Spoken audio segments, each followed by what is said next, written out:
कारण जर empirical data collect असता तर मला वाटतं निवडणुका पुढे गेल्या नसत्या. आजही 12 जिल्हा परिषदांवरती आज निवडणुका होतील का नाही अशी टांगती तलवार आहे. आणि गेल्या 6-7 वर्षापासून महाराष्ट्रात निवडणुका होत नाहीत. हे खऱ्या अर्थानं महाराष्ट्राचं दुर्दैव आहे. मात्र एकंदरीत जर बघितलं तर मुंडे साहेबांच्या चर्चेनंतर तुम्ही झाला ओबीसी नेत्याला टार्गेट केलं जाते कारण जाणीवपूर्वक कोण करतंय आणि अशा पद्धतीचं काही षडयंत्र सुरू आहे. हे बघा ओबीसीची मी स्वतः सांगतो, मी कुठल्या नेतृत्वाबद्दल बोलणार नाही. आम्ही ओबीसीचे प्रश्न मांडले तरी आम्हाला खलनायक बनवण्याचं काम या महाराष्ट्रामध्ये केलं जात आहे.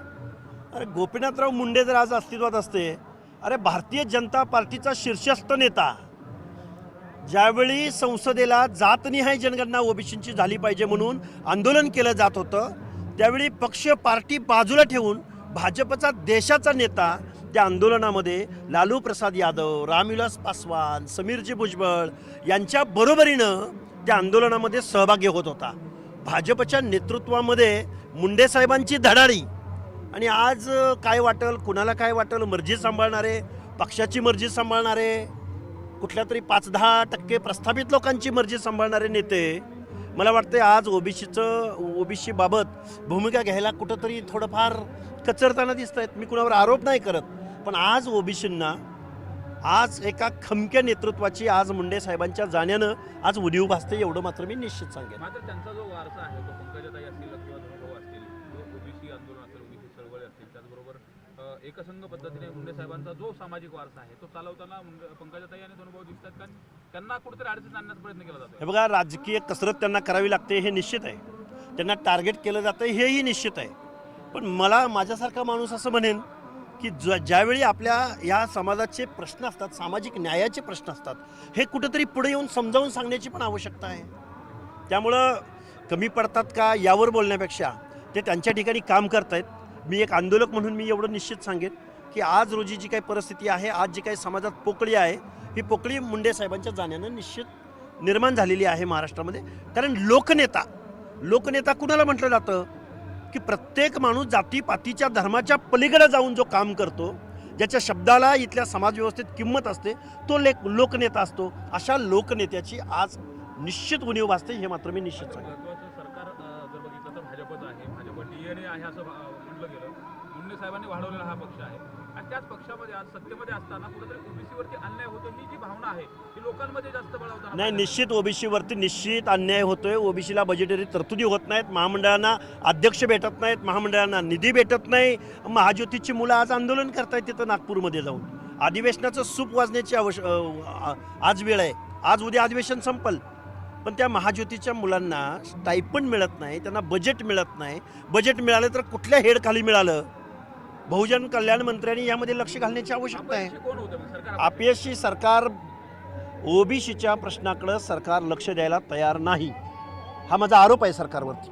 काय इशारा असेल सरकारला मी सांगेन की तुमचा DNA जर ओबीसी असेल तर ओबीसीच्या महामंडळांना निधी मिळाला पाहिजे. ओबीसीच्या अनेक हे बघा निवडणुकीला सामोरं जात असताना यांनी डझनावारी वेगवेगळ्या जातीची महामंडळं निर्माण केलीत, त्याला अध्यक्ष भेटत नाही सरकारला. किती दुर्दैव आहे ओबीसींचं. का ओबीसीचे कारखानदार नाहीत, ओबीसीचे आमदार खासदार नाहीत, ओबीसींचा पक्ष नाही, ओबीसीच्या बाजूने आमदार खासदार बोलायला तयार नाहीत, पण तुम्ही पण बोलत नाही. हे दुर्दैव आहे. महाराष्ट्राच्या मुख्यमंत्री महोदयांना माझं सांगणं आहे की ओबीसींच्या तुमच्याकडून अजूनही अपेक्षित तुम्ही कधी निर्णय घेणार आहात? आज सरकार स्थापन होऊन 1 वर्ष होऊन गेलं, तुम्ही निर्णय कधी घेणार आहात? विद्यार्थ्यांचे प्रश्न जिथल्या तिथं आहेत. आजही ओबीसीचे वसतिगृह जिल्ह्याच्या ठिकाणी 2 वसतिगृह व्हायला हवी होती, जागाच उपलब्ध होत नाही. एखाद्या जिल्ह्याच्या ठिकाणी उद्घाटन केलं नागपूरसारख्या ठिकाणी म्हणजे ओबीसीचे प्रश्न सुटले असं नाही ना होत. महाराष्ट्रामधल्या प्रत्येक जिल्ह्याच्या ठिकाणी ओबीसीचं वसतिगृह. आज आमचे नेते गोपीनाथरावजी मुंडे जर हयात असते तर मला वाटतं या प्रश्नावरती निश्चित त्यांनी काम केलं असतं. मात्र त्यांच्या विचारावरती चालायला कुठेतरी भाजपचे सध्याचे नेते असतील किंवा सरकार असेल ते अपयशी झाले कारण वाड्यावरती चालल्यावर साहेबांनी पक्ष वाढवला. ओबीसीच्या ज्यावेळेस आंदोलन असेल पक्ष अविनाश बाजूला ठेवून ते त्यात सहभागी झाले.